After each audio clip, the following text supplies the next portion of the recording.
how do you balance your financial return and meaningful community impact in a sense? We renovate every unit top to bottom. One of those properties is not in the best area. It's not a war zone, but I am 100% certain that those are the nicest properties on the block. So I thought, okay, if I can manage my money, I'll be successful anywhere. I got to figure this thing out. So knowing that we're giving people a quality place to live, I'm happy to charge the amount that we charge for our rentals, and we typically charge at the top of the market.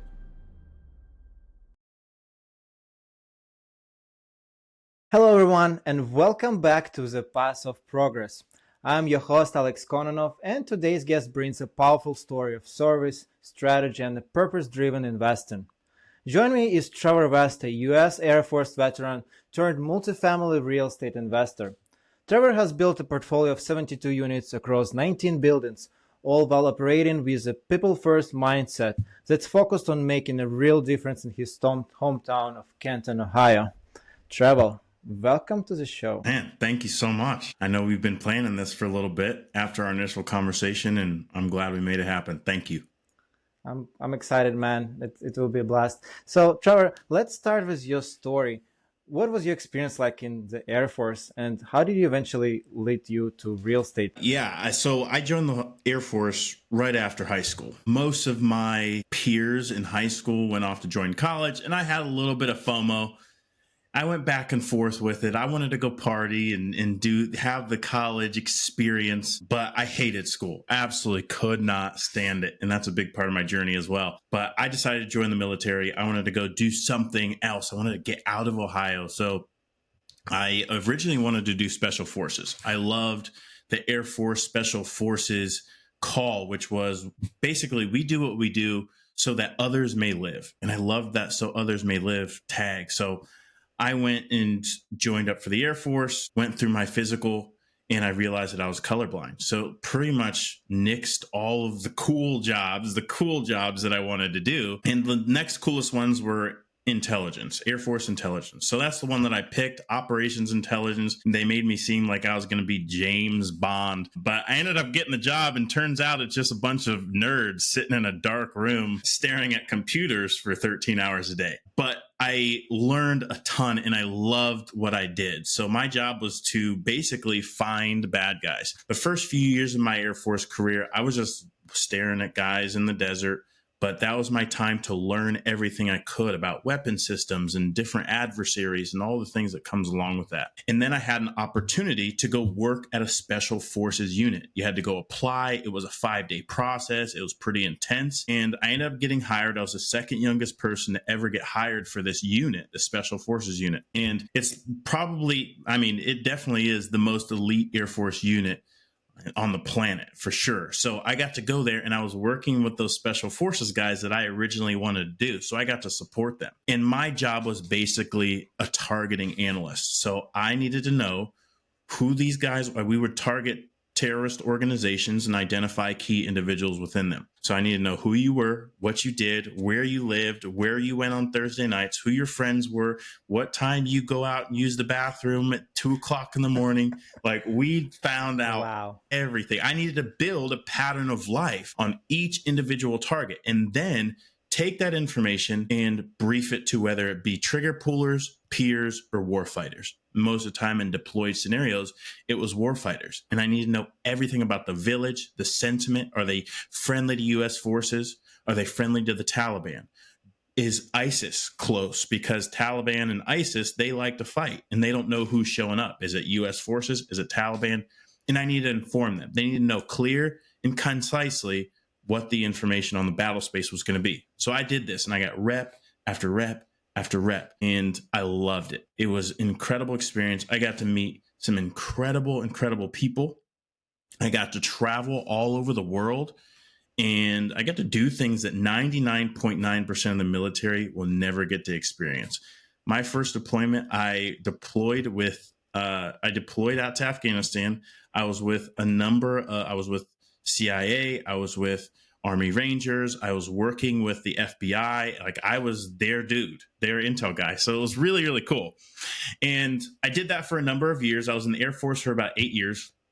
And at the 7 to 7.5 year mark, I started to realize that those types of jobs were few and far between. We were slowing down on our mission set of the global war on terror. We were doing some other stuff. And I'm not an analyst by trade. These are things that I learned and I loved what I did. So I excelled in it.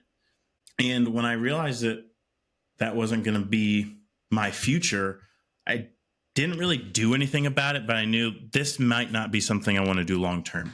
So, a young guy in the military, I had 3 roommates at the time, and we did what young guys in the military do. We were drinking, we were partying, we were living a promiscuous lifestyle and spending every single penny that I had and then throwing the rest on the credit cards. So, that was the life that I was living for years. I was driving a car I had no business driving, and I was $20,000 in credit card debt.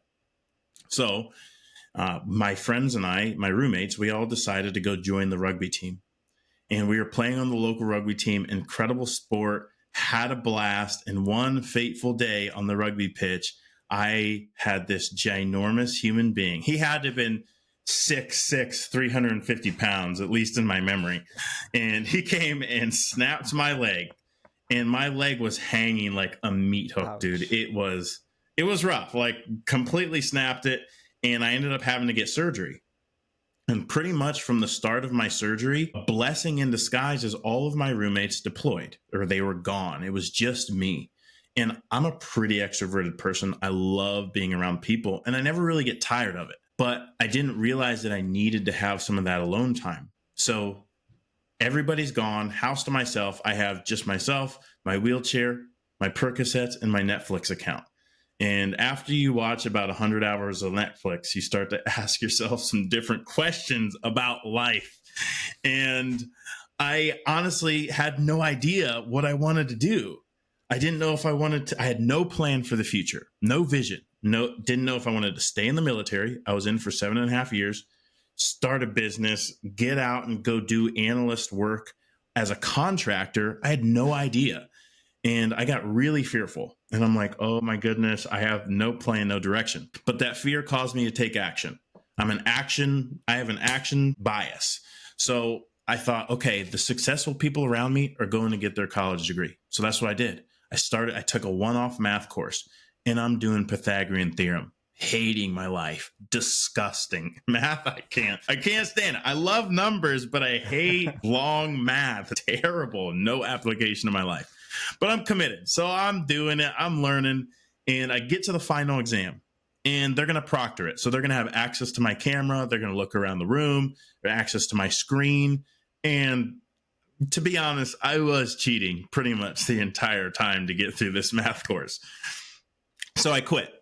I thought if the rest of school is going to be like this, I don't want anything to do with this. 4 more years of this is a death sentence.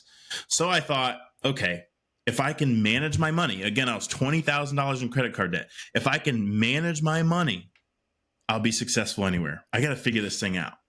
And so I went and bought a bunch of books, Think and Grow Rich, Simple Path to Wealth, Accounting 101, Richest Man in Babylon, and of course, as we all know, Rich Dad, Poor Dad. So I read Richest Man in Babylon, set a solid foundation, and then Rich Dad, Poor Dad. And those 2 books changed my life forever. I figured out, one, I was an idiot with my money. I was so dumb. And not only was I realized that this isn't just me, this is so many other people that have never been taught anything about financial literacy. So then, of course, Robert Kiyosaki spoke to my heart and my spirit. And I was like, dude, I can start investing in real estate. I don't need a degree. I don't need permission. I don't need to ask anybody. My 2 hands will go to work, and whatever I put in is exactly what I'll put out.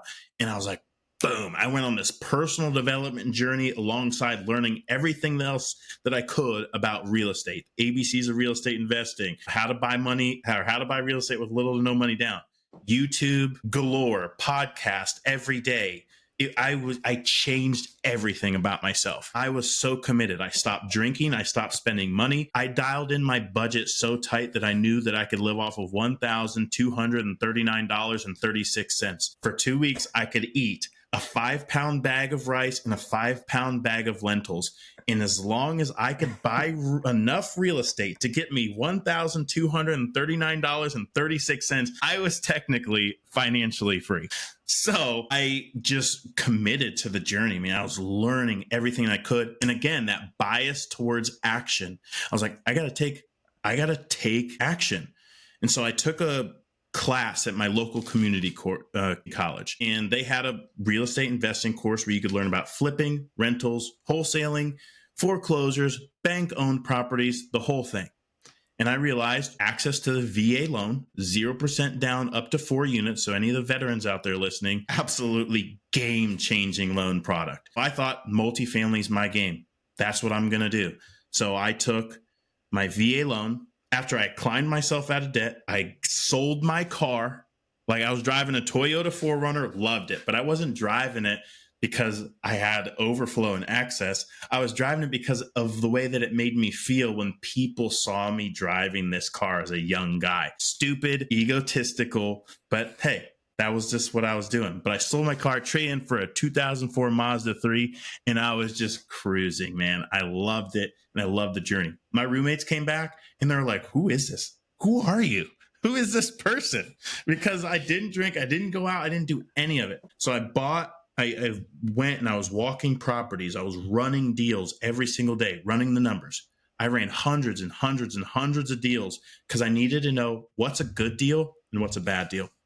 My first deal was a triplex in Fayetteville, North Carolina. And when I closed on that property, I was actually deployed when I closed. But when I first saw those checks rolling in, I was like, oh my goodness, this was not that hard. I can do this again and again, and that's how I got started in real estate. Hindsight 2020, right? We always think it's not that easy when we actually do something. But right. I like your story, how you started from real estate. First of all, thank you for your service.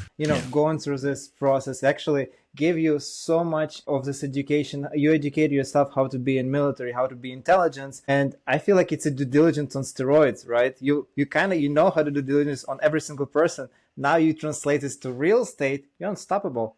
Now you're going to go on every single little hole. You're going to understand every single dynamics in that area. And now you get your best deal. And interesting how you tried your way in different directions. You tried, okay, let's see what else out there. You needed your time to self-reflect without any other, obscurances, like any other people around yourself. And then now you go through education. You're like, okay, this is not my cup of tea. I cannot do this. And I have to go back and look for another way. And you look for financial literacy, so you're looking for book, and from the books you understand there is possible another way, and then you go through educational process when, hey, what is else there? How do you actually buy this real estate assets, and how do you develop in this direction? And this is the next step for you. You learned about this VA loan, and then you progress, and you have, okay, now I know what I need to look. Now I know what I need to buy. Now I know that I need to cut my debts and I need to move forward with my plan. And actually this propelled you to get your first multifamily. So how long did it take you from I'm going to my first educational course, how to buy real estate, to actually closing on the first property? Yeah, so I started in March of 2019. I snapped my leg in February. I went through this whole journey, went through the math course, and then I found real estate in March. And I closed on my first one in October of 2019. Now, I started probably walking properties in June and July, or I started walking properties in July and went through a couple different ones. I looked at a single family house that I got really close on. I worked at a quad, but I ultimately settled on the triplex. And so the whole process was about 6 months. Did you try to negotiate the deal? How was the process for you? So the process was really good. The person who was selling it actually wanted $225,000 for the property. Now, when the VA went out to appraise it, they only appraised it for $188,000. So I could either walk away or the seller could come down. And he ended up coming down, and that was a huge win. That's how we ended up negotiating. And there was the VA or any government backed loan is going to be they're going to scrutinize the deal. Yeah. They don't want to see peeling paint. They want to see railings. They want to make sure that everything's functional in the property. Knowing that the VA, it checked all those boxes and the seller came down in price, made it a perfect deal. So it's like an FHA. They also check all the little things on the property, but it's VA loan. So they go on every single little detail, on every Exactly. problem with the property, and very, very thorough analysis. I like it. Yeah. And how long did it take you to close on the property? And you said you were deployed at the time. How did you do it? Yeah, so I was going through the loan closing process while I was still in the United States, and then I closed on the property. It was probably 30 to 45 days. Again, 7 years ago. I'm not quite sure, but I remember signing the documents over in Germany. I had to have a notary come out and do the things. And I ended up, I didn't know how to manage from long distance. So I had the guy who sold me the property manage it while I was gone. And that was a terrible idea because he was like letting their lights turn off because they owed him money. And he was doing the most. And so I learned a quick lesson early on is make sure you hire a reputable property manager if you're going to do that long distance thing. Okay, so we got the first deal. So he manages for you while you deployed.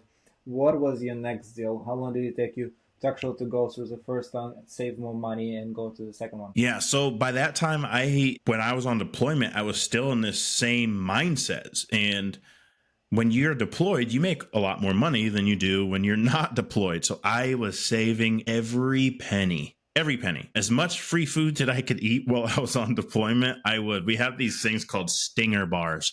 They're disgusting. But they're like these energy slash protein bars, dude. I was slamming those things. And Very efficient, right? It's all you need, buddy, very basically, just to efficient. survive.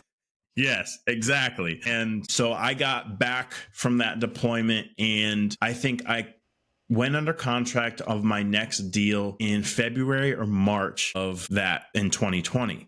And I ended up closing on that property, I think in May. It was a duplex. This set the foundation for pretty much how I do my investing now, which I used a hard money lender on a duplex that was way below market value. I found that deal. I was entrenched in a network of other real estate investors. And I had also, during my journey, I got my real estate license. So now that I had found real estate, I was starting to already plan my exit out of the Air Force because I'm like, dude, this is not for me. But I need to have a plan. What is that plan? I don't have enough properties to sustain my lifestyle, so I need to have something else. Might as well learn everything that I can about real estate and have that supplement my income. So I got my real estate license, and so I was around a bunch of other real estate investors who were also agents. Strong network. One of my biggest recommendations to people is you got to surround yourself with people who are pushing the limits. It will show you things about yourself that you never realized were true. And it's the same thing in special forces. You're around a lot of high ops tempo people. They are pushing their body to places most people would never, ever dream of pushing their body. So it taught me that I was capable of more. And then I got around this network of people, and they taught me even more so. It solidified I can do a lot more. I am capable of greatness. So being in that community, somebody brought me that deal, and I found a hard money lender. I closed on that. I needed very little out of pocket because it was a hard money lender. I think maybe 10 or 15%. And they funded the entire rehab, which was only $12,000. So I did the work that was necessary on that duplex, refinanced it just a couple months later, honestly. And that property's been a cash flowing rental since. Couldn't you take another VA loan after the first one? After some time, I think you can do it again, no? You can. So the VA loan is an owner occupied loan, and you have to Yeah. live in it for at least a year. It was too close to when I had originally bought my first property. So I needed to get creative, and I wanted to continue buying property. So hard money was the way for me to do it. And I ended up having no money left in the deal. And it was basically a perfect burr. Yeah, so you went creative. You didn't have money. You had another solution, and you just worked around it. I like what you said. You had the discipline from the army, from military. You had a mindset that you just created for yourself, and now you have focus. You have your light in the end of the tunnel. Now you're like, this is real estate, and I need to keep pushing that button until I get my financial freedom. Love it. So, okay, you got first couple property. You got taste of real estate. Now you're laser focused into real estate in the Canton market. So moving forward, what does your portfolio look like today? Yeah. So my portfolio today looks like we have 19 buildings, and that's 72 units total. I have a house that we have on the market, but I'm probably going to just roll that into another rental as well. The market is slowing down a little bit. I mean, it's never a loss unless you have to sell. So I bought the property at such a price, renovate it for such a price that we can keep it. So we have 73 units total. Our biggest building is a 10 unit, and our smallest is obviously a 1 unit.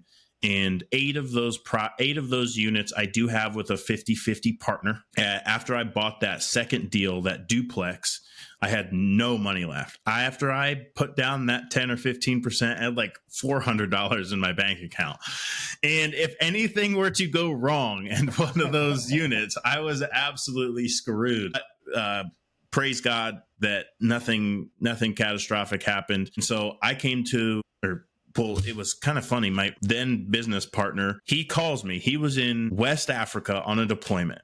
And he calls me on the secret phone because we had secret phones where we worked. And he says, "Hey, dude, I heard you're getting into real estate." And I was like, "Yeah, how did you hear that all the way over in West Africa?" And he said, Of course he knows. Exactly. Hey, we got our ways. And so him and I decided that we were going to partner up. I ran out of money. He had money. I knew how to find deals. He didn't. So we partnered up, and him and I went and bought 3 buildings, 2 units and a 4-unit property using the same style of investing that we used on I used on the duplex, which was a hard money to acquire and then refinance out. And we did that really well on the other 3 buildings. And that all these properties are down in North Carolina. And then I shifted up to Ohio a few years ago, and we decided that we weren't co-located anymore. Time to just kind of do our own thing. And that's when I went off and I started buying more commercial real estate in 5+ units here in Canton and Akron, Ohio. Okay, now explain to us what is commercial and why it's 5+ units. Go a little more detail. Yeah, so residential multifamily is your 1 to 4 unit properties. These are deals and properties that you can buy with government-backed loans, your FHA, your VA, and mostly your Fannie and Freddie Mac. These are considered residential and typically have you as a purchaser live in one of them, but still considered residential real estate regardless. Now, once you get to 5 units in one building or on one parcel, the property now becomes commercial. And commercial multifamily is different than residential multifamily in this specific scenario. If I have a 1 to 4 unit building, whenever I go to get that property appraised, if I want to sell it or if I want to do a refinance, it's going to be valued at a sales approach, meaning what are the other properties in the immediate area? What are they selling for in a per square footage, per unit, or just overall? And you are slightly pigeonholed to the sales of your area in recent times. What the absolute benefit of commercial multifamily 5+ units is now the value is based on the income of the property. So it doesn't matter as much what the other properties around are doing because now it's an income producing asset, commercial, and now I have a lot more leverage when it comes to the valuation of that property because of when I buy it, how I can adjust the income of the property, not just from the rental income, of course, but you have things like laundry facilities, you have internet that you can provide for people, or different services that you can provide to increase the income, which thus increases the value of the property. Yeah, well, basically, we're trying to improve our income, NOI. We're trying to improve gross income, and we're trying to reduce expenses and increase the delta for our net operating income. And then, just to explain further for our listeners, you net operating income divided by the cap rate in the area. That's how you get a valuation of the commercial buildings. And it's basically, to say it easy, it's valuating like a business. So if it's producing money and it's producing more money and less expenses, then it's valuated higher. It's based on what it brings home. And in residential, you compare apples to apples. Single family, multifamily, a couple of units to couple of units in multifamily, and then you compare bedroom, bathrooms, and so on. And this is all about the appraisal. So that's pretty much it. But you have more controlled space in commercial, right? Because now you actually can force this appreciation. if you calculate right, especially with your due diligence skills, I'm sure you can go much deeper in understanding, okay, what little tricks I can add to the property, maybe trash removal service, again, laundry facility, maybe some dog pet fee you implement, and it all help you with your net operating income. So tell us about your multifamily experience. When you moved from Carolina to Canton and you started investing back in multifamily, what was your first multifamily deals that excited you, and how did you find it? Yeah, definitely. And I just wanted to add on to the commercial real estate appreciation, because of course we can't eat appreciation and we can't live off of that. However, when we increase the value of the property and we go to do a refinance, when we do that refi, it allows us to take more proceeds off of the table tax free. That is the biggest value add in terms of the forced appreciation, because tax free money is a fantastic thing, and everybody wants more of it. So that's a big reason. It's tax free. It's the only reason it's tax free is because you take an actual loan. You Yeah, can't be taxed on the loan that you take in from the bank. So you take in a loan against your property, against the real asset, and then proceeds from the loan you can additionally use for another building, buy another building, or expand your business how you see fit. yeah, There's some guidelines to it, but this is in a nutshell. It's the biggest strategy, right? You don't yeah, BRR. You try BRR on the small properties, buy, refund, buy, repair, rent, refinance, repeat, and now you yeah, implement it on a larger scale in multifamily. I love it. exactly. So tell us about the first multifamily. Yeah. So it was actually two properties at the same time that I closed. I closed on the same day, December 16th, 2023. It was two 6 units. So there was a lot of time that elapsed between the properties that I bought with my partner in North Carolina in 2020. I bought another property in 2021, and then I didn't buy anything else until December of 2023. And a big part of that was I lost a little bit of focus. I joined a mastermind, a high level mastermind. A friend of mine came to me and said, "Hey, dude, you're buying these small deals and you should be buying big deals. Like, you can do it. Anybody can do it." And I thought, "You're right. I'll stop everything that I'm doing and I will become a large multifamily investor." Turns out 4 years later, I have not. My biggest property is a 10 unit. I didn't realize that I wasn't ready yet in my business maturity. I still had a lot to learn before I started taking on these larger projects. I didn't have the network. I didn't have the things. And not that people can't build it. Somebody else could absolutely do it that way, but it just wasn't for me. So there was a long time where I didn't buy any real estate. And that's because I had comparison mindset. I joined a high level mastermind. Everybody's buying deals and they all did different things. So I jumped from small multis to now I'm going to try to buy an apartment. Oh, turns out it's really hard. And then I tried to do short-term rentals, mobile home parks, trailer parks, RV park. I just jumped from thing to thing to thing after these masterminds. I'd get all fired up. I'd come home with a new idea. I'd start executing, realized, oh, this is actually just as hard as everything else. And it crushed me for a while because I had put all of my identity into real estate. And if I wasn't buying real estate, I wasn't anything. And that's just not the truth. So I know we talked about this a little bit on our initial call, but my faith is in Jesus Christ. And for a long time, instead of putting my identity in my faith, I was putting my identity in what I was doing in the marketplace. And I remember I was sitting right here at this desk where I had the realization that I had this thing swapped. My identity doesn't come from the marketplace. It comes from my rooted faith. And so the moment that I truly understood that and submitted to it, I was like, dude, I just give this up. Immediately, like the next few days, both of these two 6 unit deals came to my desk. I closed on them both in the same day. They're in two separate cities. One of them I basically closed with a normal conventional loan, and the other one I closed with a hard money loan, and I raised the private capital for the renovation. The one that I closed on with just the conventional loan, I put my own money into the deal and the property cash flows, and we didn't really do a whole lot to it. It was just a really, really below market value opportunity. The one that I closed on that needed some work was really my first entry into doing a commercial property renovation all on my own. I didn't have a partner. I raised the capital on my own. And it was an incredible journey. I mean, I found the contractor, I was sourcing all the materials. It was like, wow, I'm actually doing this. And it was really, really cool to look back on it. So I learned a lot of things. Never pay by the hour, ever pay by the hour, pay by the job. But my contractors did a great job on the renovations. We did the top 3 units first.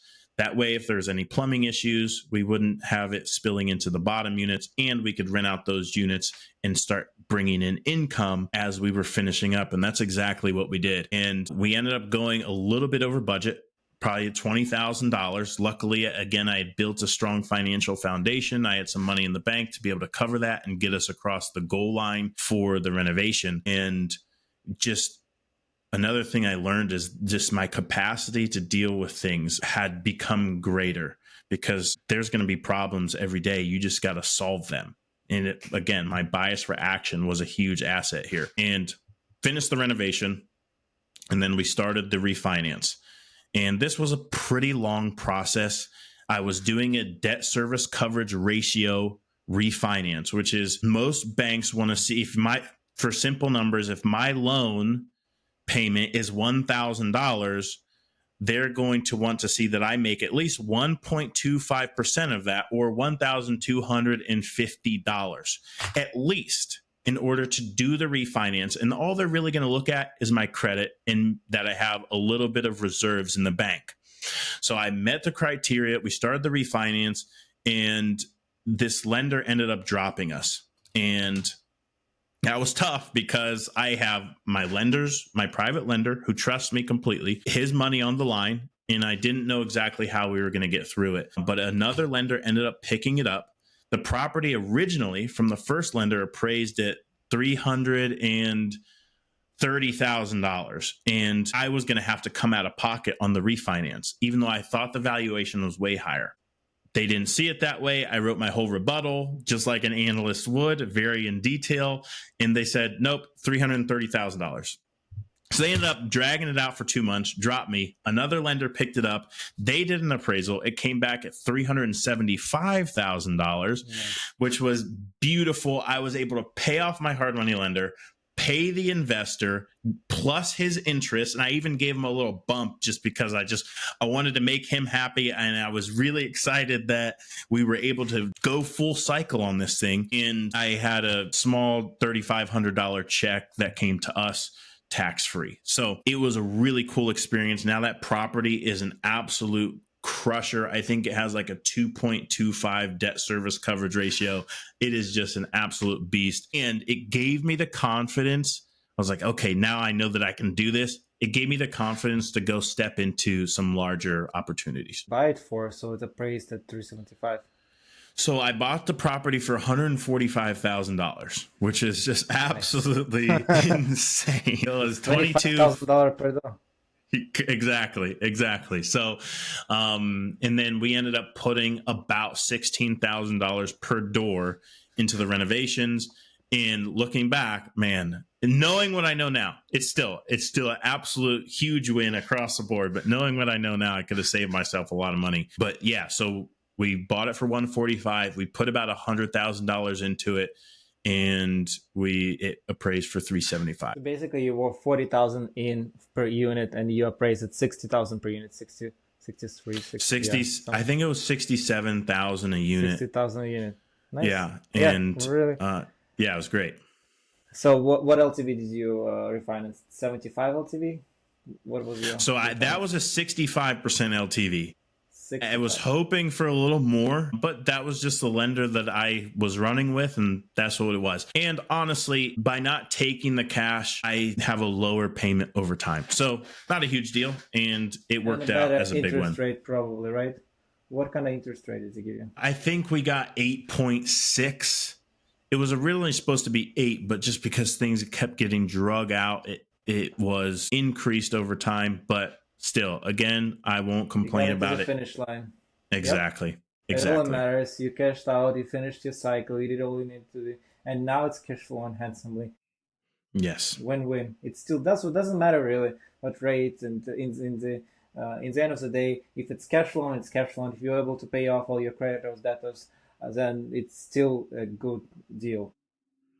Agreed. So how did you scale from a few units, 612 to 72? So what was the fuel there? Yeah, so I was having a conversation with my mentor. Well, I was just doing some deep thought, and I was like, man, I want to 2x my monthly income. I want to do even more. I know that I can execute now. So the method has been proven. Now I want to go do bigger. Like if I'm going to put the same amount of time, the same amount of energy, the same amount of problem solving into 6 units or 12 units, why not go do 30 units or 40 units or bigger? Who knows? And I didn't need to stay pigeonholed to buying a one building, a 20 unit, or a one building, a 40 unit, or I could go buy a portfolio of single families if I wanted to. The goal was to increase my income and rinse and repeat the strategy. So once I said, okay, I'll buy a portfolio of properties. That would get me there just as easy. 30, 40 unit buildings don't come across or become available as easy. So once I set my target, again, I had some real estate agents that knew exactly what I was looking for. I communicated what I was looking for, and the agent who sold me the 6 unit reached out to me and said, hey, there's another 6 unit right in your area. Let's go take a look at it. They just did a price reduction. So we reached out to the sellers, and turns out that they were selling 7 other buildings. So we didn't end up getting the 6 unit, but we did get a portfolio of 28 units, a 10, a 5, a 4, and 3 3-unit buildings. And I was like, boom, this is it. So we negotiated. I think they originally wanted 1.4, and we ultimately ended up buying it for 940. I raised privately 350,000, and again, rinse. And we're right now, I'm in the middle, I'm near the tail end of that renovation. We renovated every unit. We have 4 crews going right now. I only have 2.5 units left, and then as soon as those are done and we get them rented, that's when we're going to start the refinance process.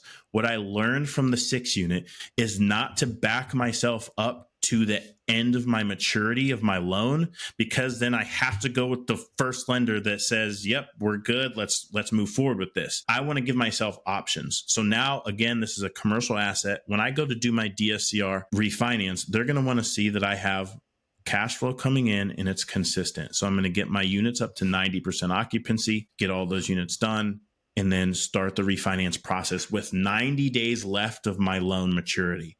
That gives me plenty of time to work out the kinks in different lenders and give myself plenty of options.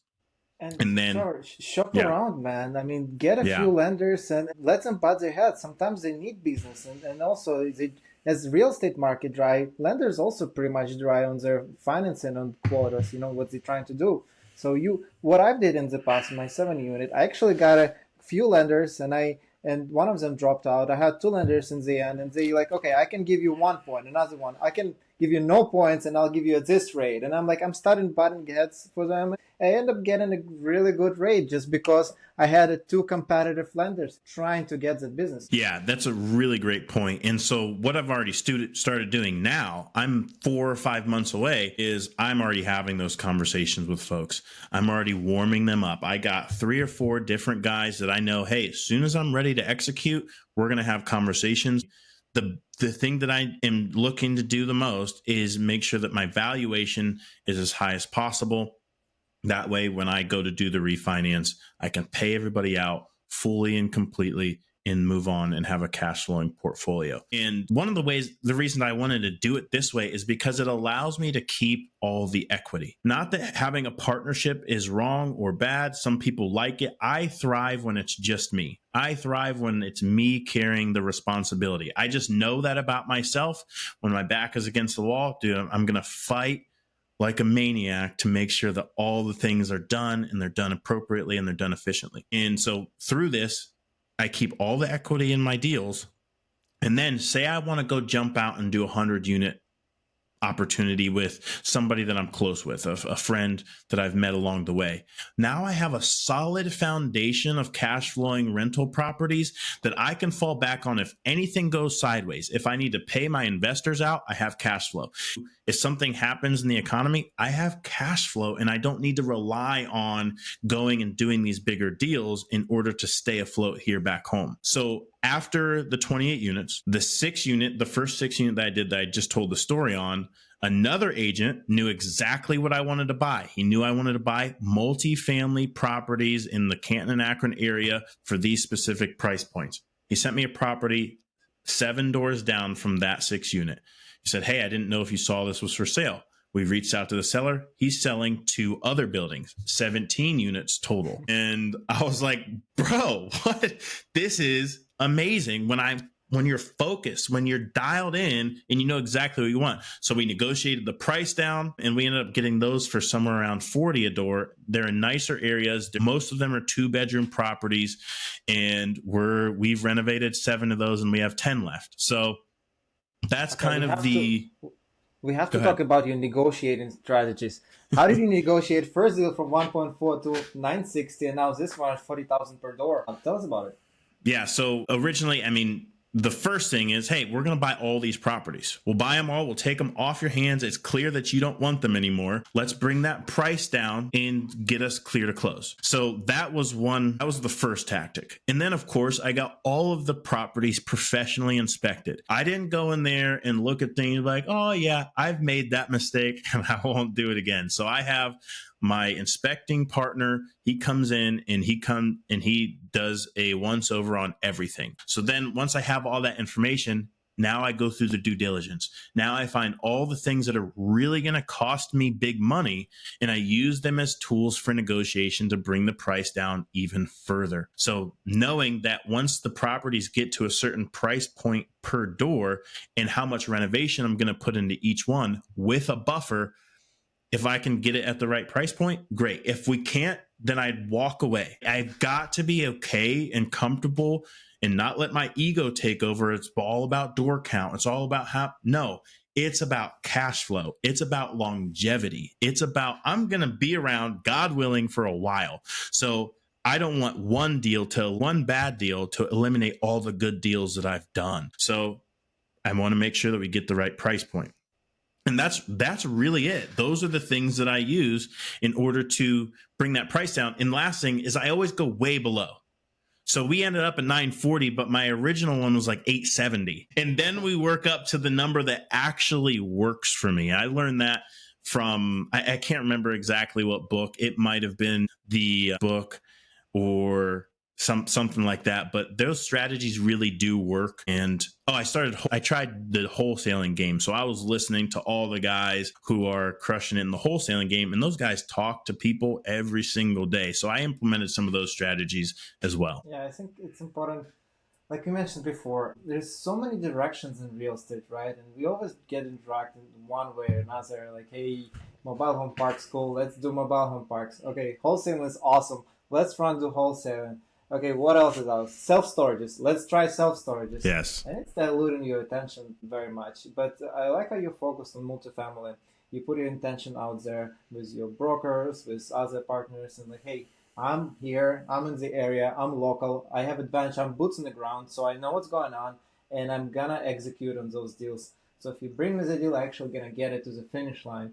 And for brokers, it's easier, right? Because they have someone who is local, they're not gonna mess around with the deal, not gonna waste anyone's time, and they already know you already got your reputation in the area, so it's easier and win-win for everyone. They can get their commission, and you can get this property to the finish line and start to work on it and get it stabilized. Yeah, and a huge credibility with the sellers is I always tell my agents who are negotiating on my behalf, let them know that I just closed on 28 units and I just closed on 2 6 units or 12 units. And then when they go communicate that to the seller, because the seller wants to move the property. They don't want their property sitting on market, have to go through multiple iterations of due diligence and this and that. They want a sure thing. So if I can lower the price down to a price that is a win for me and it's a win for them, and they know that I'm going to close, they will take the sure thing versus somebody who will come in and buy just one of the properties instead of all three. And it's just a smooth process for them. So the credibility of knowing that I'll close is a huge added benefit. Credibility and experience. And how do you usually negotiate with those sellers? Do you all go through the broker, or you try to get in touch with them face to face and trying to shake their hand and really express that they're a real human being here in the area? I always want to meet the seller. It doesn't always work out. They don't always want to meet me. Right. In a lot of these folks, the 28 unit portfolio, the guy lived on the other side of the country, and the 17 units, the guy lived in India. So I mean, there was no real meeting with them. I tried to get Zoom calls set up because when I do make offers, I offer a cash offer, I offer a seller financing offer, or two different forms of seller financing. If they'll bring the down payment, if they'll hold a note, just to see what options do we have. Because if we get to a place in the negotiations where the price is just too high, I said, hey, the only way I'm going to be able to pay that much is if you bring some cash into the deal. That's just where we're at. And when you start having that conversation with them, okay, this is somebody who, one, knows what they're doing, but also we've got to work this out. There's options. They don't feel like they're pigeonholed to a specific number. It's either that or bust, but now they have options to choose from. Most sellers don't want to carry a note, and that's just where they're at. But making that offer and giving them the options is a huge benefit. Trevor, it sounds like you're a straight shooter. Every deal you actually getting your hands on, you get into the finish line. Did you have any stories that you actually couldn't work out the deals, that the offer wasn't accepted and you have to walk from the deal? Tell us about it. Oh, yeah. I mean, we make offers all the time on properties. And, Robert Kiyosaki and Rich Dad, Poor Dad, he talks about if your offer isn't offensive, it's not low enough. He's going in and he's offering 50% of what they really want and then working back up to a price that's negotiable. So that's what I would say in terms of, you just got to send it. You got to make the offers. If they say no, great. It's okay. Cool. Let's just keep on moving and not get emotional about deals. I do get excited, but I also hold that excitement back until we go through the due diligence process. I'm under contract for an 18 unit right now, and I don't know if the deal is going to work. There's very limited parking. The property is going to need extensive work. I mean, the electrical, the plumbing are all from its original build date, 1935. We have a ton of old buildings here in Ohio. And for that to be a win for me, it's got to be an extremely low price point. But I have already convinced myself that we're going to walk away. That's not where we're at yet, but I've convinced myself, dude, I don't care about getting to 90 units. I care about the safety and security of my family versus being able to pound my chest in terms of my unit count, that I'm doing things in the marketplace. I gave that up long ago when I submitted back to my faith. So I'm happy to say no.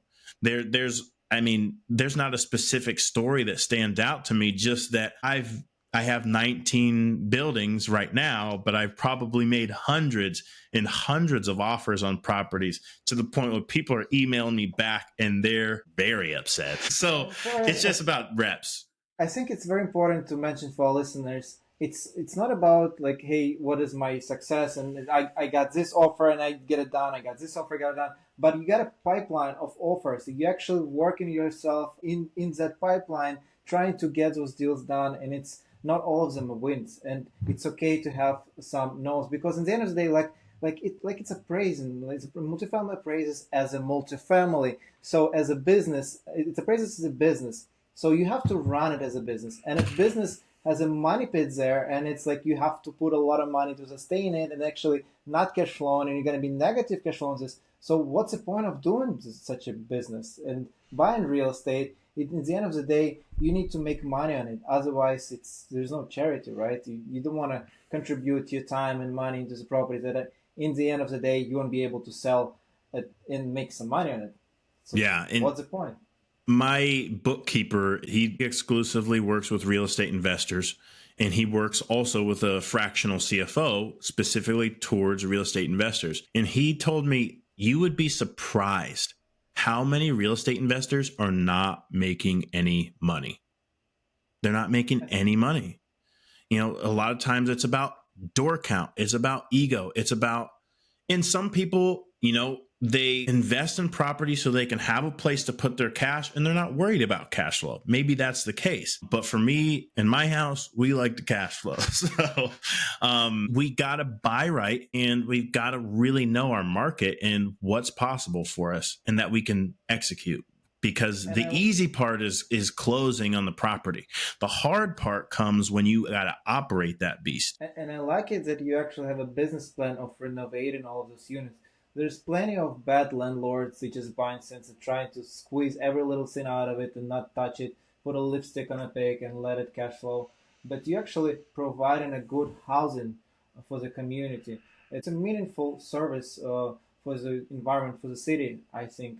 And so, how do you balance your financial return and meaningful community impact in a sense? Yeah, so like you said, we renovate every unit top to bottom. We're talking cabinets, bathrooms, kitchens, flooring, paint, outlets, switches, everything. Some of the, when we bought the 28 units, some of those properties, I think one of those properties is not in the best area. It's okay. It's not a war zone, but I am 100% certain that those are the nicest properties on the block by far. So knowing that we're giving people a quality place to live, I'm happy to charge the amount that we charge for our rentals. And we typically charge at the top of the market. And some of our rentals, we do put Section 8 individuals in there. That's just the state of, some of my Section 8 renters are the best renters that we have. They're quiet. They don't bother nobody. They take care of their stuff because they don't ultimately want to lose their voucher. And so our community impact is just that, man. We love on our renters. I wouldn't want to rent a place to somebody that I wouldn't want to live myself. So I hired in December an in-house property manager. After we closed on 45 units, I was like, this is going to be property management intensive as well as project management intensive. We got people rotating out. We inherited a lot of bad renters, so we got to push them out, get new people in after the property's renovated. So by bringing somebody whose number one job is to manage my 72 rentals puts the focus back on the people. When something's messed up, man, we're there. Within 24 hours, unless it's an emergency, we're there to make sure that that problem is fixed. And I think that by having that touch with people, by showing them, one, that we care, two, having conversations with them and just paying attention a little bit, it goes a really long way. And I don't say this to be conceited or blow up my ego, but so many of our renters have told us we are the best landlords they've ever had. If we ever have to move, we want to go to another property that you have. And that truly warms my heart because this is about people. The profits are an outpouring of us taking care of people in the right way. I've had bad property managers. I've had bad landlords, and I don't want to run that back with our renters in our community. I love it. Yes, this is very meaningful, especially getting this feedback from actual tenants. Usually you read tenants' reviews on the property managers. Like, this is a bad manager, they took my deposits, it did that, it did that. It's usually 1 or 2 stars. But hearing that people actually value and want to continue living in your house, and this is very important. So do you think having in-house property manager versus hiring property manager is benefited to it? And why did you go this route instead of actually hiring a third-party agency to do that for you? Having in-house is 100% the way to go. Of course, I'm in a high-level mastermind. Most of the people in that mastermind are multifamily real estate owners.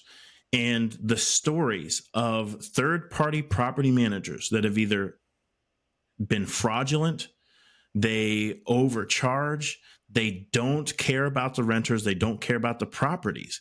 It's a business for them. So the more income they bring, whether it's through fees, whether it's through upcharges, that is a cost that the property owner is going to incur, and the attention to the property and the people, most importantly, inside of them is going to dwindle. It might not be now, but in my opinion, it will be at some point. Now, I looked at the numbers. Of course, I'm an analyst. If I were to do 8% across my 72 unit portfolio, just at an 8% fee, I'd be somewhere around $4,600 to $4,900 per month. That has nothing to do with lease up fees, turnover fees, cleaning fees, maintenance fees, and the random upcharges that the most third party property managers typically charge. Now, I brought in an entry level property manager. Entry level meaning she had zero experience managing properties. But my thought was, I can bring someone in. I learned how to do it on my own. How hard would it be? And I'm doing it, and I feel like I'm doing it effectively. How hard would it be for me to train someone from the ground up, do things the way that I want to do them? They have no, when I remember I went and boxed, and a common phrase in boxing or just really any other type of skill is you want to come untrained so you don't have any bad habits. My in-house property manager ended up coming out to less on a salary on my per month charge that I'd be charged by a third property manager. I have direct control over how she does things as a W-2 employee of the business. And over time, so she works for Storehouse Real Estate, which is a separate entity other than my properties. Eventually, once we get to a place where we're extremely profitable, we can start writing off the management fees and start paying back the business and take write-offs and do a number of different things. So I mean, on every level, it is better to have control. And I have somebody that's going to grow with me. I mean, over time, I see her stepping out of this role, training someone else to do it, and her stepping into more of an operations lead role. And again, those people are few and far between. But when you find one that's willing to grow with you and believes in you as a leader and an entrepreneur, I mean, that's worth its weight in gold, and I wouldn't trade it for a thing. So is your property manager local in Canton, and she has to be physically in the office? Do you have office for her? How do you structure the operation?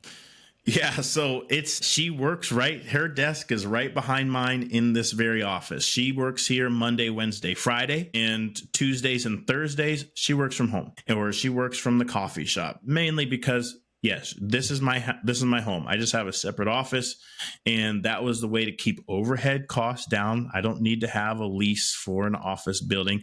I'll have that in the future, but my goal is to limit our expenses as much as possible, really pour into these units, get them up, get 90% occupied, refinance, and then we can look at doing some things in the future. And yeah, so that's simply how we do it. Monday, Wednesday, Friday, here she is. And so 9 to 5. And on Fridays, I cut her loose at 1 p.m. And that gives her 4 additional hours to handle things, whether on a Saturday, emergencies on Sunday, or anything after hours. She has that ability in her schedule to be flexible. And what about the rental and leasing? You guys do it in house. Since she's a property manager, you own those properties, so you can technically do it too, right? Yeah, we can. I mean, because she's not managing any properties for anybody else except for my privately owned LLC, we can do all the things property management with the leasing. Yeah. And do you provide her bonuses for leasing, or you just had one salary that made sense? So we stick with a strict salary. Of course, I mean, there's a lot of work that goes into this. And when I brought her on, I had the candid conversation. Hey, right now, we are pretty much a startup stage, right? We're really starting to catch some growth. But one thing that I am learning is how expensive the getting off the ground with these properties is. You estimate that you're going to put $10,000 per unit for renovations, but you don't factor in when the plumbing goes wrong and you have a $3,500 expense, or the unknown unknowns that are naturally going to creep up when you're starting a business like this one with old buildings, right? We got taxes, we got utilities, we got a number of different things. So she knew that from the onset.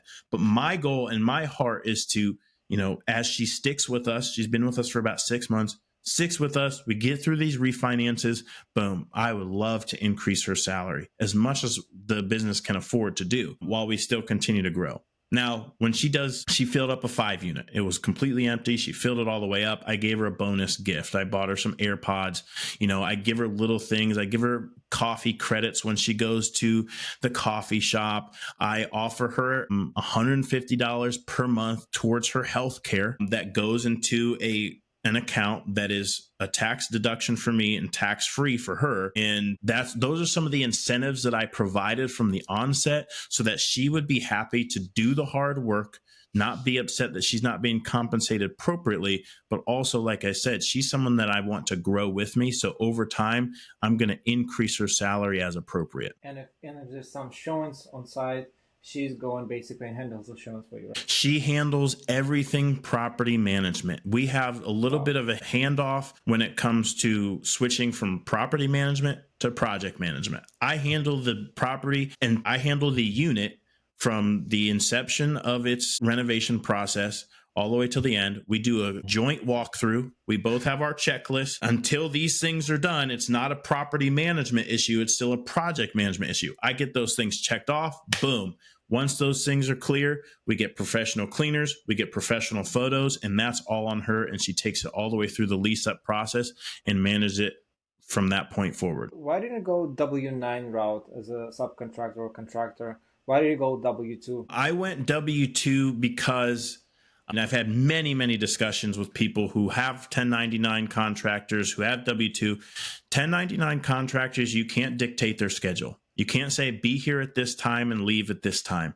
There's a certain number of things, and you typically pay hourly when it comes to 1099 contractors.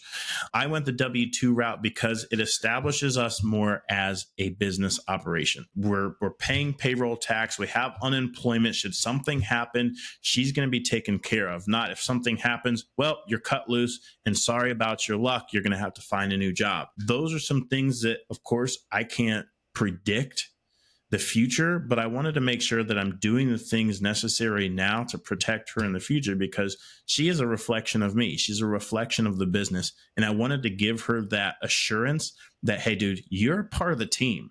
You are part of this mission, and we're going here together. This isn't me leading the charge and you're my slave. You are a part of us, and this is our mission to get the job done. I love it. I love it how you started from growing your little portfolios, then you decided, okay, it's time to vertically integrate, and now you're building a company next to it as a property manager. As you grow in your real estate business, you grow in your property manager side business, and then you can expand it further. I'm excited to talk to you in a couple of years, man. I think it's going to be huge in both directions. I think you're thinking right, and you're moving. Like, I know people that would cut corners, that would hire subcontractor W-9, but you're doing the right thing from the beginning. You're growing it correctly. You're given the right projections, and you have the correct goal in mind that you want to grow this in. It's not a one-time for 60 units. It's not a temporary solution. You're doing a permanent solution. You need W-2 permanent employee that can grow your company with you. And I think it also comes back to the mindset, right? What are we doing? This temporary thing, not temporary subcontract, or we going full-time, we're going permanent, and we're going to grow this in, and we're going to take it seriously. Yes, begin with the end in mind.